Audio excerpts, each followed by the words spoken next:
বাংলাদেশের খাদ্য ভাণ্ডার, যেখানে ইতিহাস কথা বলে, যার পরতে পরতে জড়িয়ে আছে নীল চাষির রক্ত ঝরা সংগ্রামের স্মৃতি। এটি ইতিহাসের সাক্ষী, সংস্কৃতির ধারক আর মানুষের অকৃত্রিম ভালোবাসায় ঘেরা এক মায়াবী জনপদ।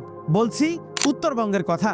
আজকের ভিডিওতে আমরা একসাথে উন্মোচন করব এই মাটির প্রাচীন আভিজাত্য আর আধুনিক ঐতিহ্যের গল্প।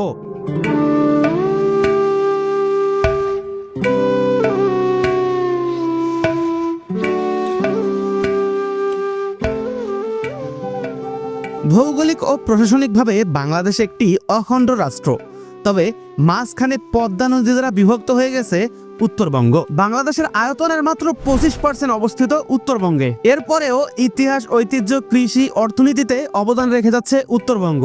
উত্তরাঞ্চলের দুই বিভাগ, রাজশাহী বিভাগ ও রংপুর বিভাগকে একত্রে বলা হয় উত্তরবঙ্গ। প্রাচীন বঙ্গরাজ্যের ভৌগোলিক নাম উত্তরবঙ্গ থেকেই এই নাম ব্যবহার করা হয়।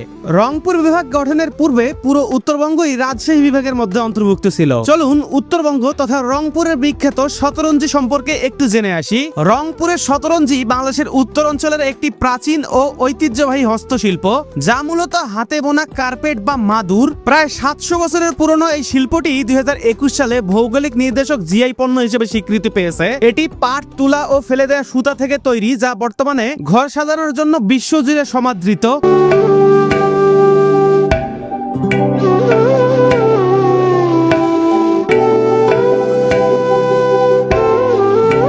রংপুর বলতেই সবার আগে চোখে ভাসে তাজহাট জমিদার বাড়ি। বিংশ শতাব্দীর শুরুর দিকে মহারাজা কুমার গোপাল লাল রায় এটি নির্মাণ করেন। কিন্তু মজার ব্যাপার কি জানেন? এই প্রাসাদের প্রতিষ্ঠাতা মান্না লাল রায় ছিলেন একজন স্বর্ণ ব্যবসায়ী। তার নজর কাড়া তাজবাট মুকুটের কারণেই এই অঞ্চলের নামকরণ হয় তাজহাট। এখানে দাঁড়ালে মনে হয় যে সময়টা যেন 100 বছর পিছিয়ে গেছে। প্রতিটা ইট যেন কথা বলছে।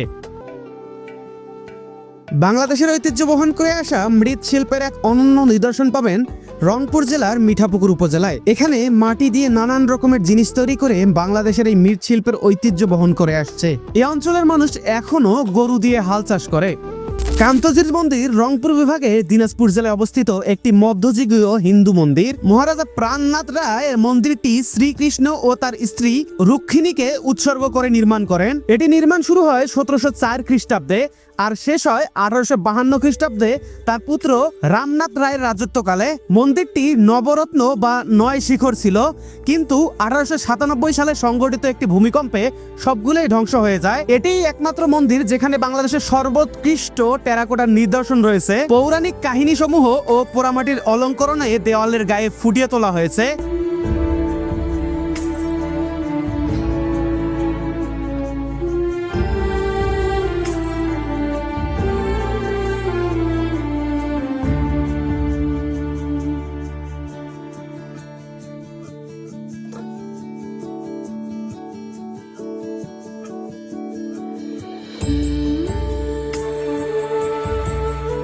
তাছাড়াও এখানকার হাড়িভাঙা আম সারা বাংলাদেশেই বিখ্যাত।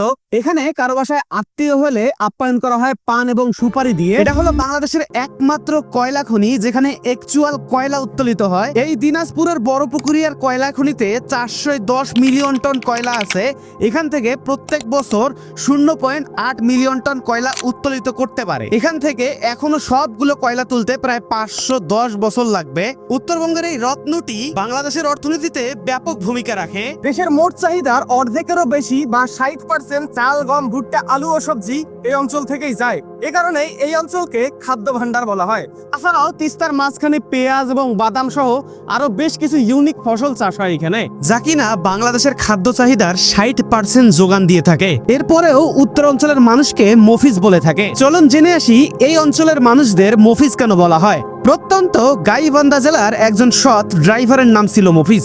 এই মফিজ যাতে গাইবান্ধার লোকেরা খুব সহজেই ঢাকা যাতায়াত করতে পারে, এর জন্য তার জমানো শেষ পুঁজি এবং বাবার রেখে যাওয়া সম্পত্তিটুকু বিক্রি করে গাইবান্ধা টু ঢাকা রোডে অসহায় মানুষদের জন্য একটা বাস চালু করে। বয়সের ভারে এই মফিজ সাহেব বাসে নতুন ড্রাইভার নিযুক্ত করে। ঠিক তখনই এই অসহায় লোকেরা তার বাসায় গিয়ে ধর্ণা দেয় যাতে তাদের ভাড়া কমানো হয়। ঠিক তখনই মফিজ সাহেব সাদা কাগজে একটি টোকেন তৈরি করে এবং সেই সকল দিনমজুর শ্রেণীর মানুষদেরকে দেয় দেয় যাতে তারা বাসের কন্ট্রাক্টরকে দিতে পারে এবং বাসের কন্ট্রাক্টর নামমাত্র ভাড়ায় গাইবান্ধা থেকে ঢাকা নিয়ে যায়। ঠিক তেমনি বাসের কন্ট্রাক্টর বাসের ছাদের উদ্দেশ্যে বলে যে মফিজ কয়জন আছেন, অর্থাৎ মফিজ নামের কয়টা স্লিপ আছে। এভাবেই সেই মানবদরদী মফিজ নামটি সবার মুখে মুখে ছড়িয়ে পড়ে। তাছাড়াও মহিয়সী নারী বেগম রোকেয়া সাখায়াতের জন্ম উত্তরবঙ্গের রংপুর জেলার মিঠাপুকুর উপজেলায়। তাছাড়াও উত্তরের ভাওয়াইয়া গানের সুনাম তো সারা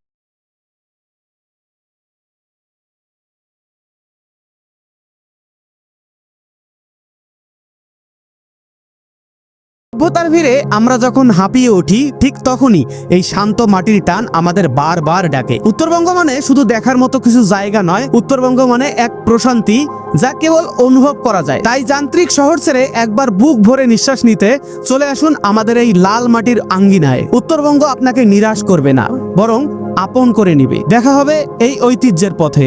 আসসালামু আলাইকুম।